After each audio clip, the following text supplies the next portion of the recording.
I wanted to make her birthday special, because you only turn 18 once. I knew how excited she'd be, so I bought her the velvet black dress she'd been hinting at for months. She descended the stairs for dinner, her legs toned from dance classes visible under the short hem. She wore the 3-inch heels I got her, their glossy straps winding around her ankles. "Hi Dad, how does it look on me?" she asked, her voice playful as she caught my gaze. Her frame was still youthful, her curves just beginning to show under the fitted dress. "Amazing, sweetheart.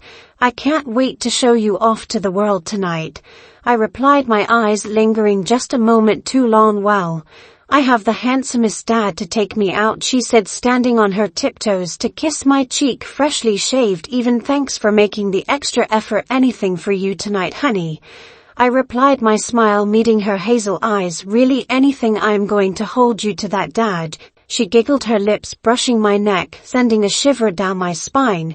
I straightened my tie, feeling oddly self-conscious. "I even wore a tie for once," I said, trying to lighten the mood. "Oh, this must be a fancy place for dinner," she smirked, her hand lingering on my chest. "Well, nothing is too good or too much for you, sweetheart, especially since Mom's away," I explained, feeling the absence of my wife like a void. "I think you're off to a good start, Dad," she laughed, tugging at my tie playfully. As we moved towards the door, the drive was filled with a charged silence. Her dress hitched up slightly as she sat, revealing just enough to make my heart race. I felt a stir, an involuntary response to her youth and beauty. Catching myself in the act when our eyes met briefly, we arrived at the new restaurant with dinner and dancing. I had secured a reservation weeks in advance.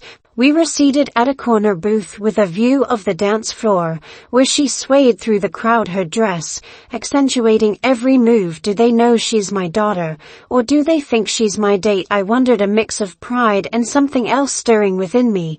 She looked older than her years in that strapless dress.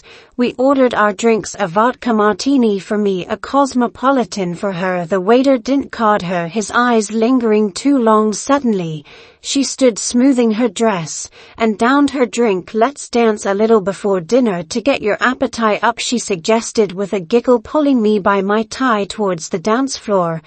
I took a gulp of my drink, the burn down my throat matching the burn of desire. Her dress rode up her thighs as she danced, the lights and music creating a dizzying backdrop.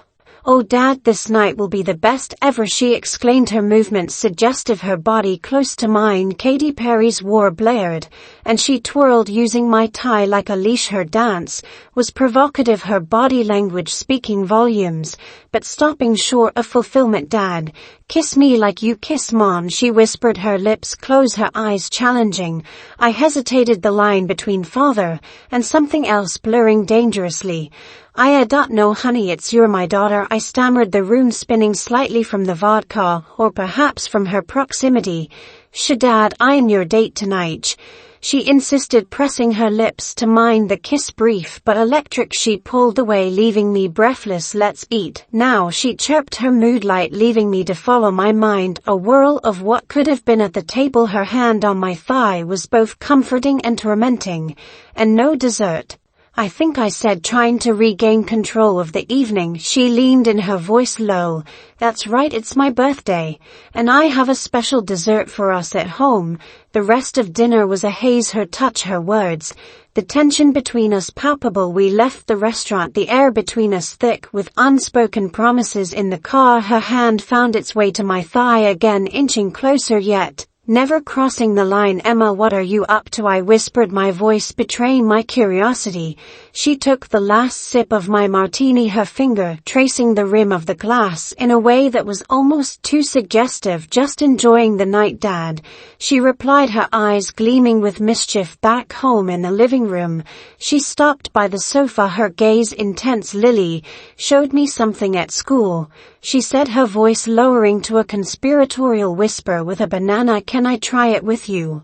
I felt a rush of heat, my mind racing through scenarios. But I managed. Are you sure, baby? There's no turning back from here.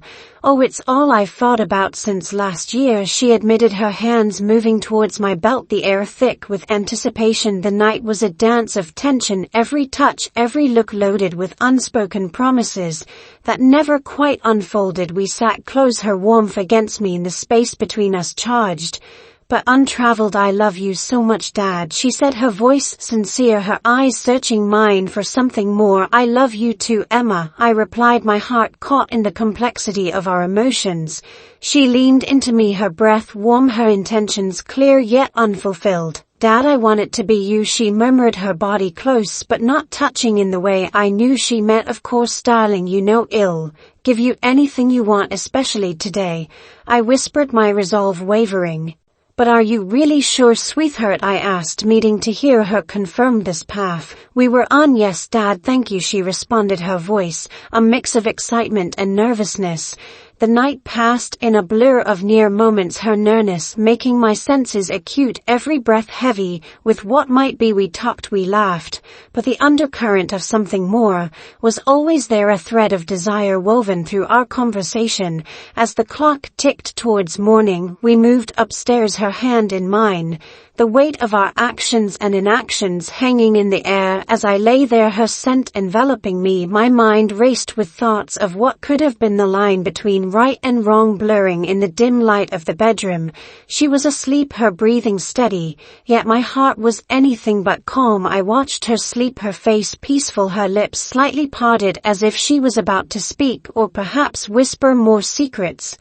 The room was silent, except for the soft hum of the night outside, the occasional car passing, its lights briefly painting the walls. The warmth of her body against mine was both comforting and torturous. I longed for more, yet the moment felt suspended, like a photograph capturing both beauty and uncertainty. What would happen when morning came with my wife returning? How would we hide this new complex layer of our relationship? My thoughts were a tangle of desire, guilt, and the thrill of the forbidden. I felt her stir slightly, her leg brushing against mine, igniting a spark within me that I tried to ignore. Dad, she mumbled sleepily, her voice a soft melody. In the night, yes, sweetheart, I whispered back, my voice low, hoping not to wake her fully from her slumber. I had the best dreams, she said, her voice trailing off, leaving me to wonder what visions her mind had conjured while we lay so close. Tell me about it, I encouraged, though part of me